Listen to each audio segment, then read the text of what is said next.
12ನೇ ಶತಮಾನದಲ್ಲಿ ಒಂದು ಘಟನೆ ನಡೀತು. ತುರುಗಾಹಿ ರಾಮಣ್ಣ ಅಂತ ಇದ್ದ. ಆ ತುರುಗಾಹಿ ರಾಮಣ್ಣ ಅವ ಸಾಲಿ ಕಲೀಲಾರ್ದ ಮನುಷ್ಯ. ಅವ ಏನು ಮಾಡ್ತಿದ್ದ ಅಂದ್ರೆ ದನ ಕಾಯುವ ಕಾಯಕ ಮಾಡ್ತಿದ್ದ. ದನ ಕಾಯುವ ಕಾಯಕ ಮಾಡುವಂಥ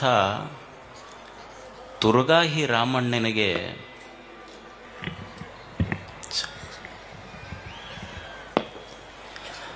ದನ ಕಾಯುವ ಹುಡುಗನಿಗೆ ಹೋಗಿ ಬಸವಣ್ಣ ಕೈ ಮುಗಿದು ಶರಣು ಶರಣಾರ್ಥಿ ಅಂತ ಹೇಳಿ, ನೀ ದೊಡ್ಡ ಶರಣಪ್ಪ, ನೀ ದೇವ್ರದಿ ಅಂತಂದ. ತುರುಗಾಹಿ ರಾಮಣ್ಣಂದ, ನಾ ಹೆಂಗೆ ದೇವ್ರಾಗ್ತೀವ್ರಿ, ನಾವೆಲ್ಲ ದನ ಕಾಯೋರು ಅಂದ. ಅವಾಗ ಬಸವಣ್ಣವ್ರಂದ್ರೆ, ಇಲ್ಲ ಇಲ್ಲ ನೀನು ದೇವ್ರ. ಅವ ತುರುಗಾಹಿ ರಾಮಣ್ಣಂತಾನ, ನಾವು ದನ ಕಾಯವ್ರಿ, ದನ ಕಾಯವ್ರಿ ಹೆಂಗೆ ದೇವ್ರಾಗ್ತೀವಿ. ಬಸವಣ್ಣಂದ,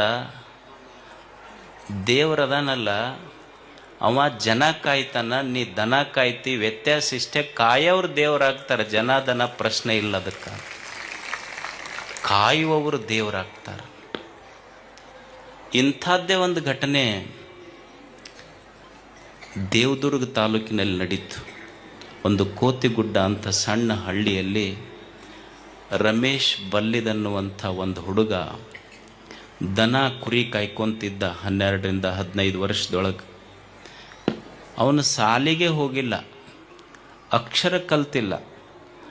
ಅಂಥ ಹುಡುಗನ್ನ ಬೆಂಗಳೂರಿನ ಒಂದು ಸಂಸ್ಥೆ ಹೆಡ್ ಹೆಲ್ಡ್ ಹೈ ಅವನು ಬೆಂಗಳೂರಿಗೆ ಕರ್ಕೊಂಡು ಹೋಗ್ತು. ಕರ್ಕೊಂಡೋಗಿ ಏನು ಮಾಡಿದ್ರು ಅಂದ್ರೆ ಇಂಗ್ಲೀಷ್ ಕಲಿಯಕ್ಕೆ ಹಚ್ಚಿದ್ರು.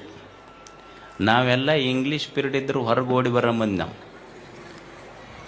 ನಮಗೆ ದೊಡ್ಡ ಸಮಸ್ಯೆ ಅಂದ್ರೆ ಇಂಗ್ಲೀಷ್ ಅಂತ. ಸಾಲಿ ಕಲೀಲಾರ್ದ ದನ ಕಾಯ ಹುಡುಗನಿಗೆ ಹೋಗಿ communication skills, spoken English, basic computer ಕಲಿಸಿದ್ರು.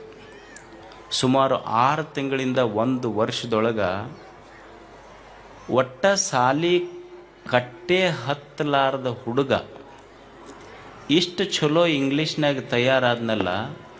ಅವ ಈಗ ಹೆಂಗಾಗ್ಯಾನಂದ್ರೆ, ಈ BEd CET ಟೆಟ್ ಅಂತ ಇರ್ತೈತಿ, ಟೀಚರ್ ಆಗೋರಿಗೆ, KS ಆಗೋರಿಗೆ, IAS ಆಗೋರಿಗೆ, JEE ಹೋಗೋರಿಗೆ ಇಂಗ್ಲೀಷ್ ಹೇಳ್ಕೊಡ್ತಾನ. ಅವನೇ ರಮೇಶ್ ಬಲ್ಲಿದ್, ನಮ್ಮೆದುರಿಗಿದ್ದಾರವ್ರು.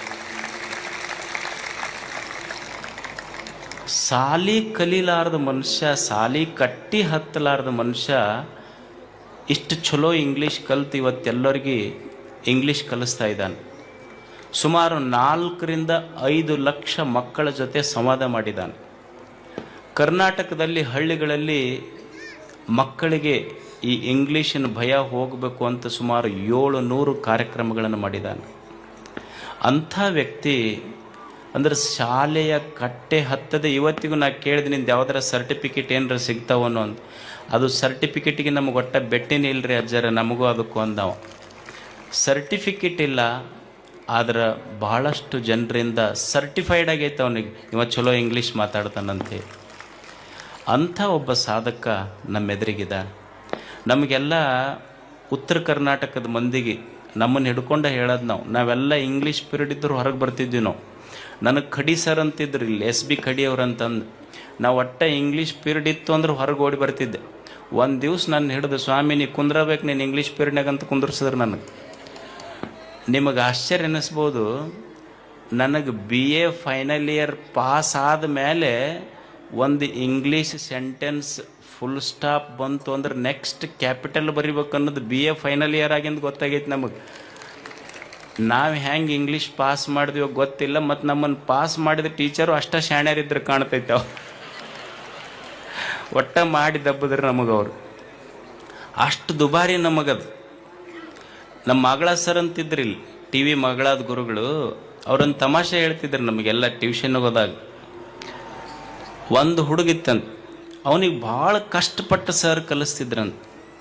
ಅವನಿಗೆ ಎಲೆಕ್ಟ್ರಿಸಿಟಿ ಅನ್ನಂತ ಕಲಿಸ್ತಿದ್ರು, ಅವನಿಗೆ ಅನ್ಲಿಕ್ಕೆ ಬರ್ತಿದ್ದಿಲ್ಲ. ಅವ ಬರೀ ಎಲೆಕ್ಟ್ರಿಕಿಟಿ ಅಂತಿದ್ದವ. ಅವ ಮಾಸ್ತರ್ಗೆ ಒಂದು ದಿವ್ಸ ಬಜಾರ್ದಾಗ ಅವ್ರ ಅಪ್ಪ ಭೇಟಿಯಾದ. ನಿಮ್ಮ ಹುಡುಗಗೆ ಎಷ್ಟು ಸಲ ಹೇಳ್ತೀನಿ ರೀ ಎಲೆಕ್ಟ್ರಿಸಿಟಿ ಅನ್ನಂತಂದು, ಅವ ಬರೀ ಎಲೆಕ್ಟ್ರಿಕಿಟಿ ಅಂತಂದು ಹೇಳಬಾರ್ದನ್ ನೀವು. ಸರ್ ಅವನಿಗೆ ಕೆಪಾಕಿಟಿನ ಅಷ್ಟ ಐತಿ ಬಿಡ್ರಿ ಅಂದವ್ರ ಅಪ್ಪ. ಅವನಿಗೆ ಕೆಪಾಕಿಟಿನ ಅಷ್ಟ ಐತಿ, ನೀವ್ಯಾಕೆ ತಲೆ ಕೆಡಿಸ್ಕೊಂತೀರ ಅದ್ರ ಬಗ್ಗೆ. ಅವ ಮಾಸ್ತರ್ ಹೋವಾರ್ದ, ಇದು ಹಿಂಗಾದ್ರೆ ಚಲೋ ಆಗೋದಿಲ್ಲ ಅಂತ ಅವ್ರ ಅಜ್ಜಿಗೆ ಹೋದ. ಅವ್ರ ಅಜ್ಜಿಗೆ ಹೋಗಿ ಭೇಟಿಯಾಗಿ ಹೇಳ್ದ, ಅಲ್ರಿ ಮತ್ತು ನಿಮ್ಮ ಅಮ್ಮಗ ನೋಡಿದ್ರೆ ಎಲೆಕ್ಟ್ರಿಕಿಟಿ ಅಂತಾನ, ನಿಮ್ಮ ಮಗ ನೋಡಿದ್ರೆ ಕೆಪಾಕಿಟಿ ಅಂತಾನ, ಇವ್ರಿಗೆ ನೀವರ ಹೇಳ್ಬೇಕಲ್ಲ.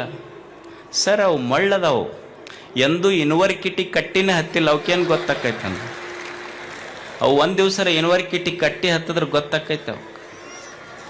ಅವು ಮಾಸ್ತರ್ ಅಂದ, ಈ ಊರು ಖಾಲಿ ಮಾಡೋದ ಬೇಷ್ ಅಂದವು. ಏನಾದರೂ ಮಾಡಿ ಕೊನೆಗೆ ಇವ್ರ ದುರ್ದೈವಕ್ಕೆ ಅವ್ರ ಮುತ್ತಜ್ಜ ಬದುಕಿದ್ದ.